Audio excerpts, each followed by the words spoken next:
To maintain the leader's edge, you have got to be a person of vision. You have to be. To be a person of vision, you've got to have courage. You must have courage. Today I want to talk about courage. 1 Samuel chapter 17, we find the story of David. You all know David. David was one of many sons. He was the reject, the runt, the outcast of all of his brothers. All of his brothers were good Jewish boys. They all had dark complexion, dark hair. David came out, had red hair and fair skin.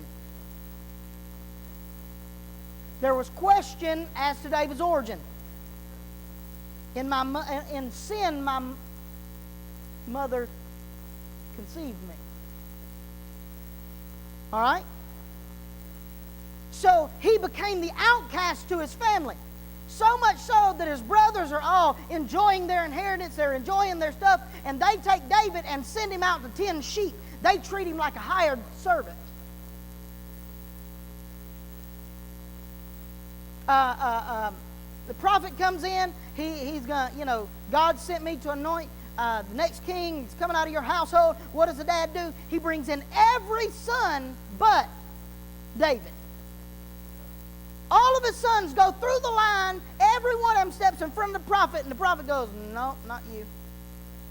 No, not you. That's an encouraging word right there. No, not you. Every one of them. He gets finished. He looks at David's dad and says, ain't none of these it. He said, hold up, let's try this again. He brings the line back around, sends them back through a second time. No, it ain't you.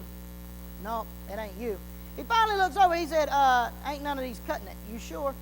He said, well, there is one other. I don't know about you, but I would have some esteem issues if I'd have been David. But David took all of the experiences and he sat out on a hillside and he honed his gifts. One of his gifts was music. David sat on a hillside watching over sheep with a harp in his hand, and he sang songs to God all day long, so much so that they compiled the songs, put them together, and now we read them in the book of Psalms to discover the character and nature of God and his relationship to a man. David honed that gift. He was so good at it that Saul would bring him in just to play his harp, because when David would play in front of Saul, evil spirits that had been tormenting Saul would leave Saul, and he could be at peace. As long as David played, he had honed his gift. But there was another gift David had. Because David understood that his dad owned those sheep. He already had a bad reputation with his parents, with his dad, with his brothers. So if his dad took his investment and he handed them over to David and said, I need you to manage my investment, David knew he couldn't let anything happen to the sheep. And so while everything was good, as he's singing a song, David would pick up a rock. He'd hone his skill. He did that every day. Till all of a sudden his brothers one day, during a period of time, were off at war. This is 1 Samuel 17. They're off at war, and the dad wants to know what's going on with his sons. So he brings David in, and he says, listen, leave the sheep for a little while. I want you to take this grain and this bread, and I want you to take it to your brothers. Now here's some cheese. I want you to give it to the captain so you can get past that line and get to where your brothers are, because I want you to bring me back a report as to how they do it. So David, being the obedient son that he was, took the grain, the bread, and he took the cheese, and he went down. He got to where his brothers are, and everybody starts making fun of him, and he's standing there, and all of a sudden something catches his eye that so disturbs David that it launches him into action. On past where his brothers are on the battlefield, there's this huge guy standing out there, and he's hurling insults not only at the army of Israel, but at the God of Israel. Now, it should have angered all those soldiers, but for some reason, they were so afraid that they did nothing. David, however, had been sitting on a hill singing songs to God and had so built a relationship with God that now all of a sudden it ticked him off to the point where he said, he ain't doing that no more. I don't care if I am 14 years old. I don't care if I'm younger and smaller than everybody else in this battlefield. I'll go and take him on if none of you. So Saul calls him in and says, listen, if you're going to do this, and I don't know why Saul did it, because normally, legally, they would not take someone who was not in the army, put them in the army, and send them straight to the battlefield without any training. But apparently Saul had no other choice. So he said, well, listen, this is what I'm going to do. I'm going to put my armor on you. I want you to go fight it. My armor is the best. Problem was David hadn't proven Saul's armor. There's too many of you trying to fight your battle with somebody else's shield. And you need to put down what Mom and Daddy gave you, and you need to develop your own. Because Mom and Daddy's sword ain't going to do it for you.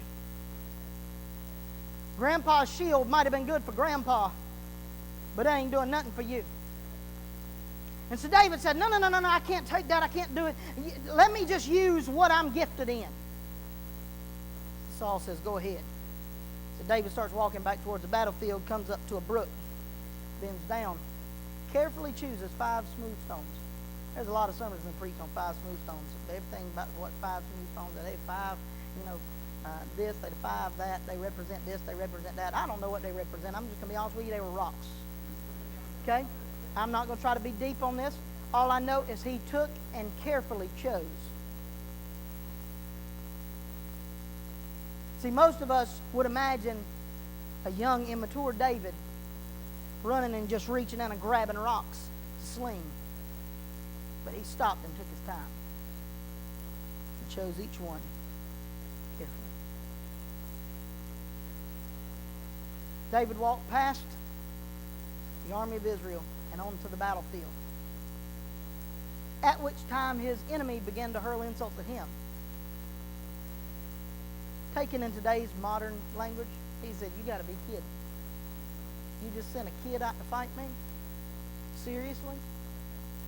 This ain't going to be very long. Turned around and looks at this guy and said, go ahead and get ready. We're going to go ahead and take them over. David stands there, tuning out the threats, tuning out the insults. He grabs a sling. Something happened when David gained the courage to move past the battlefield or past the line of defense to the battlefield. Not only did he win the battle, we know he won the battle, but he changed the attitudes of everyone around him. Because minutes before, you had the army of Israel sitting, their shoulders sunken, their head down, wondering what in the world are we going to do? We're going to end up serving the Philistines. On the other side of the battlefield, you had the Philistines, chests out, head held high, swords in the air, yelling and screaming, confident in the fact that their champion was about to win this thing for them. And in a moment, the courage of David had changed the attitude of Israel. If you read the story, you'll find out as soon as he fell, the Philistine army, their shoulders went down, their heads went down, and they were tucked tail and run. And the army of Israel, what happened? They gained courage. All of a sudden, shoulders back, chest out, heads held high, hands in the air, yelling, screaming, and chasing off the Philistine army. To maintain the leader's edge, you've got to be a person of courage.